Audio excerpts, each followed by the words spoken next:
6월 3일 지방선거 후보자 대토론회 두 번째 태백시 이상호 후보자를 만나서 토론회를 갖도록 하겠습니다. 후보자님 네네. 반갑습니다. 안녕하십니까. 바쁜 선거 일정에도 이렇게 시간 내주셔서 상당히 감사드리며 네네. 오늘은 몇 가지 질문으로 좀 시작해 볼까 합니다. 네. 자, 첫 번째 질문으로 우리 시민들이 상당히 많이 궁금해하는 부분들이 있어요.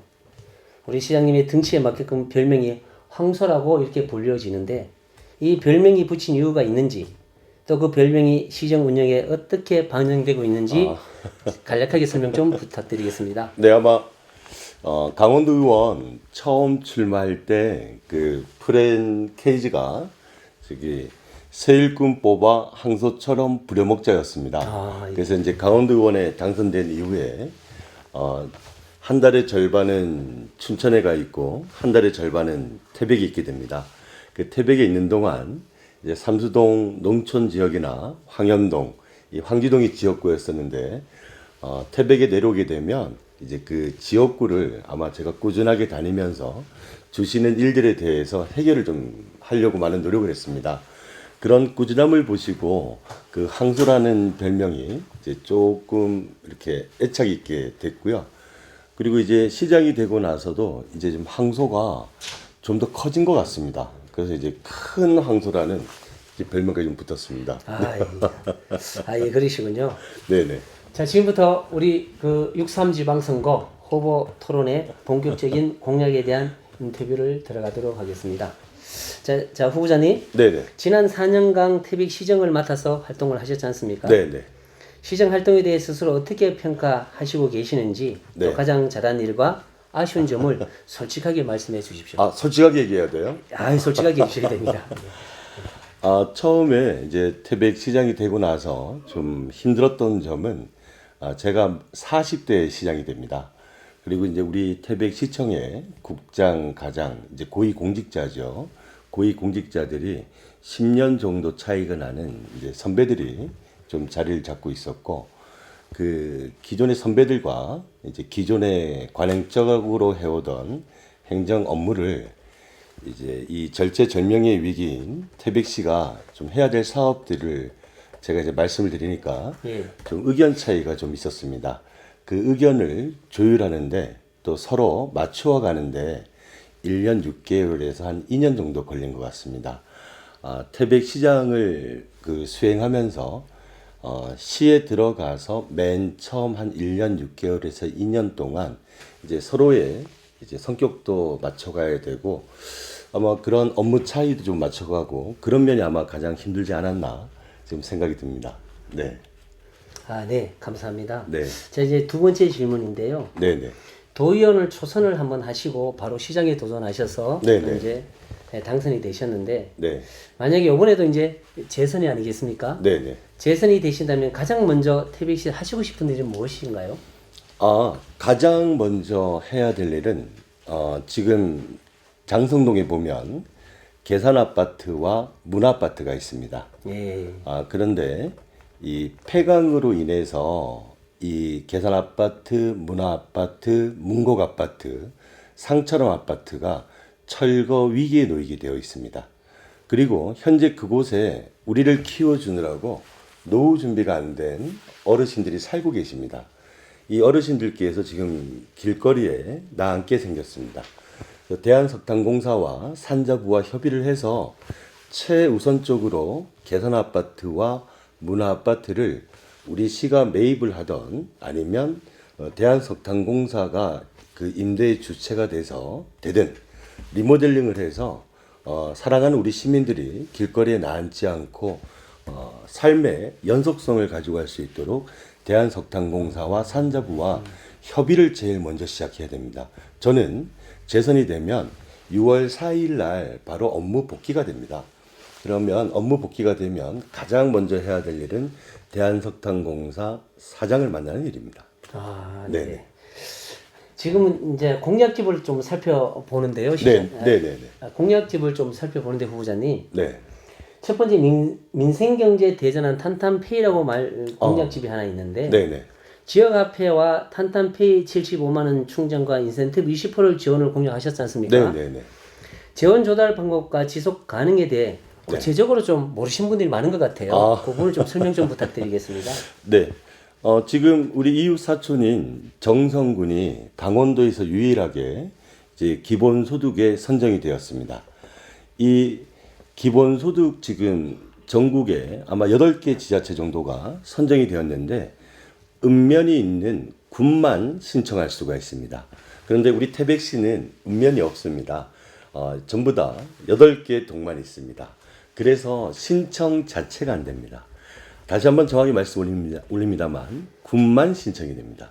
근데 이제 일부 시민들께서 그걸 모르시고 왜 정성군은 되는데 태백시가 안 되느냐 항의를 많이 받았습니다.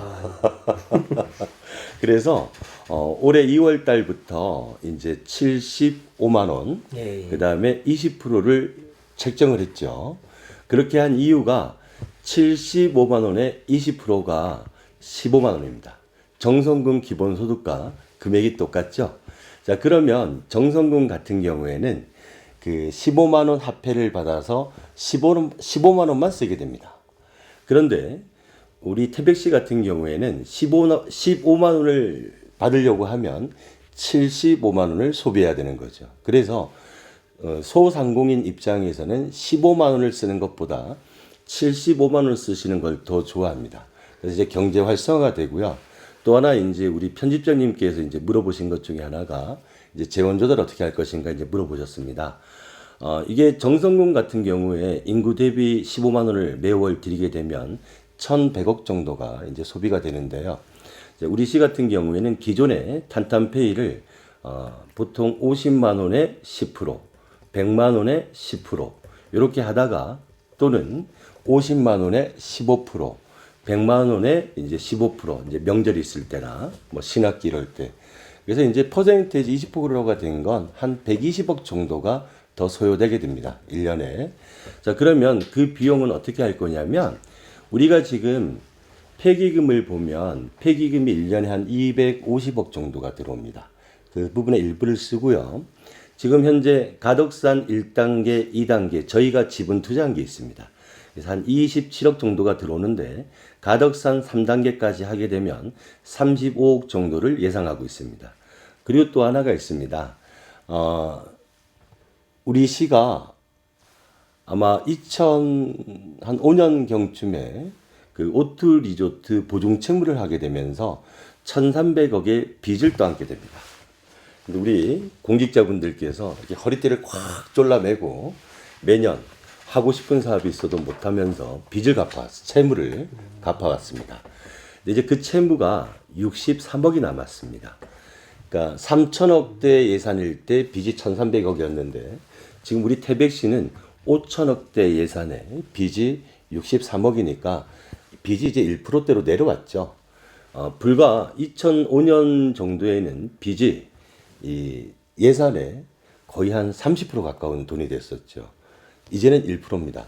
저는 우리 자식들에게 빚을 물려줄 마음이 없습니다. 그 빚을 재선이 되면 바로 다 갚고 채무 제로화를 선포하고요. 이렇게 되면 매년 빚 갚던 돈이 40억, 50억 여유가 생기지 않습니까? 그 여유분을 가지고 우리 시민들께 탄탄페이로 좀 돌려드리겠습니다. 네, 감사합니다. 네네. 그 빚의 관계에 대해서도 질문을 드리려고 했는데 미리 우리 후보자님이 미리 아시고 이렇게 말씀해 주셔서 감사드리고요. 이제 이상호 민생공약 베스트 3 중에 두 번째입니다. 네네네. 어르신 복지 대전환 미용비 바우처 지원인데 네네. 이게 어르신들 일발비 미용비를 24만 원 매년 24만 원 지원한다 했지 않습니까? 네. 이게 상당히 이제 좋은 정책 제안이라고 보는데 네네. 우리 어르신들이 이제 미용실에 가보면 네. 25만 원 갖고 파마비가 부족하다고 얘기하시는 분도 계십니다. 이런 얘기 들으셨다면 네네. 조금 더 올려주실 생각은 없으신지. 우선 이렇습니다. 우리 어머니 아버지 복지에 대해서 제가 더 관심을 갖는 이유는 지금 저의 어머니 아버지는 이제 하늘나라에 가 계십니다만 제가 돈을 벌 때 애들도 키워야 되고 부모님도 복양해야 됩니다. 그러면 태백시에서 부모님 복지를 좀 챙기면 우리 세대가 돈을 벌어도 부모님 복양에 대한 부담이 좀 줄어들겠죠. 그런 마음이 첫 번째 있고, 그래서 우리 세대의 부담을 좀 덜어드리려고 그러는 겁니다. 두 번째가, 저는 우리 아버님께서 어머님께서 오래오래 사실 줄 알았습니다. 근데 어머니가 52년생이신데 72에 돌아가십니다. 아버지는 42년생이신데 83세 돌아가시더라고요. 제 옆에 자식들 옆에 영원히 계시는 게 아니더라고요. 어떤 느낌을 받았냐면, 지금 우리 태백시에 우리 부모님들은 젊어서 우리 편집장님이나 저를 잘 키워주셨고요. 근데 이런 부모님들이 우리를 키우느라고 노후 준비가 안 된 경우가 있고, 또 하나 우리 어머니 아버지들이 그 봄을 보시는 동안 우리 시가 좀 잘 모셔보려고 합니다. 그래서 우선 임플란트 있지 않습니까? 제가 좀 어머니 아버지께 이 방송을 통해 좀 말씀 올리고 싶은 게 있습니다. 국가가 임플란트를 지금 2개를 해드리고 태백시가 2개를 합니다. 그럼 이제 임플란트가 4개죠. 그런데 보건복지부 사회보장협의체에서 중위소득 100%의 캡을 씌워놨습니다. 우리가 우선 순차적으로 보건복지부랑 계속 협의를 해서 중위소득 150%, 중위소득 200% 이렇게 올려서 우리 어머니 아버지 임플란트를 4개씩 드릴 수 있게끔 준비를 하겠습니다. 그리고 우리 아버님들 중에서는 탄광에 근무하신 분들이 많습니다. 또 어머님들도 연세가 드시면서 자연적으로 귀가 안 들리는 경우가 많습니다. 그래서 제가 경로당에 인사를 가보면 우리 어머니 아버지가 뭐라고 이렇게 말씀하십니다. 우리 어머니 아버지 보청기까지 좀 해드리고요. 요즘에는 인도가 깔끔해지느라고 의자가 잘 없습니다. 그래서 보행기 중에 이렇게 딱 펼치면 의자가 있는 보행기가 있습니다. 그 보행기는 소득과 상관없이 사드리겠습니다. 그리고 이제 어머니 아버지가 집에만 계시면 어쩌면 감옥일 수 있습니다. 그래서 어머니 아버지께서 시원한 바람, 태백에 맑은 공기 좀 쐬시라고 버스비를 무료로 했습니다. 그리고 이제 편집자님께서 말씀 주신 파마비, 목욕비, 임용비인데요. 제가 이제 경로당에 우리 어머님 아버님 만나서 대화를 하다 보니까 엄마 파마가 왜 이렇게 짧아 하고 제가 물어봅니다. 그런데 어머님들 말씀이 파마가 짧으면 5만 원, 길면 10만 원이랍니다. 그래서 어머님들이 돈을 아끼느라고 파마를 다 짧게 하고 계시더라고요.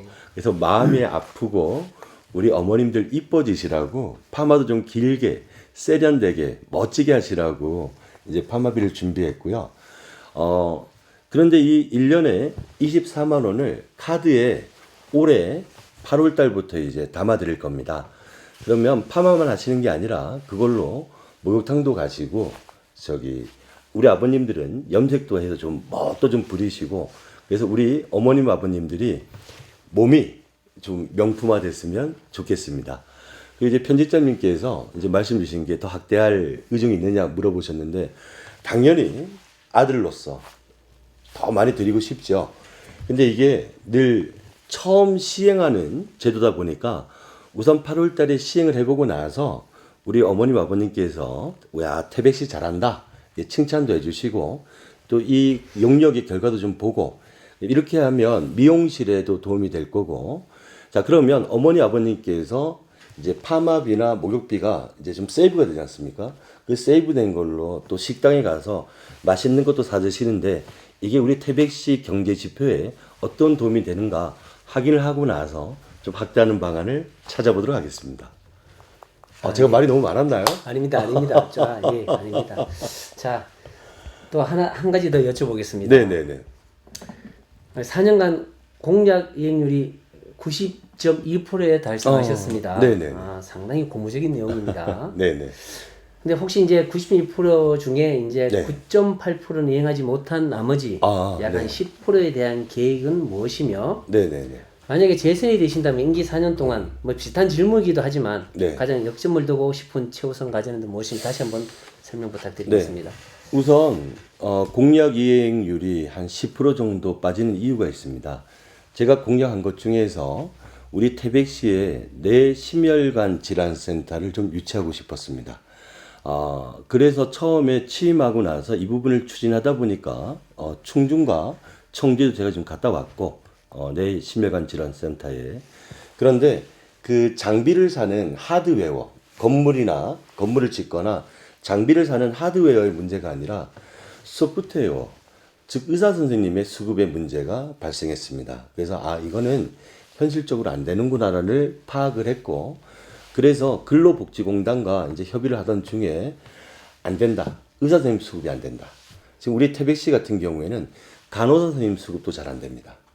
그래서 현실적인 면을 딱 인정할 건 인정하고, 그래서 이제 근로복지공단 박종길 이사장님하고 우리가 협의를 한 게 뭐냐면 22년도에 폐강이 됐지 않습니까? 이 태백중앙병원은 진폐 전문병원입니다. 진폐 환자 전문병원입니다. 이제 광부의 수가 더 이상 나오지 않기 때문에 진폐 환자 수가 자연 발생 쪽으로 줄어들게 되어 있습니다. 진폐 환자 수가 줄어드니까 진폐 병실이 비게 되죠. 그래서 비게 된 진폐 병실을 태백 요양병원으로 전환시켰습니다. 태백 요양병원으로 근로복지공단이 전화를 해주고, 우리 태백시는 이 간병비가, 저도 우리 어머니가 중증 장애인이어가지고 간병비를 한 250만 원 정도 이렇게 한 달에 들어가게 되더라고요. 근데 이 태백중앙병원은 간병비가 하루에 10,000원입니다. 요거 이제 태백시가 지원을 하게 됩니다. 이렇게 근로복지공단과 지금 협의를 해서 내 심혈관 질환센터는 포기, 우리 시민들께 송구합니다.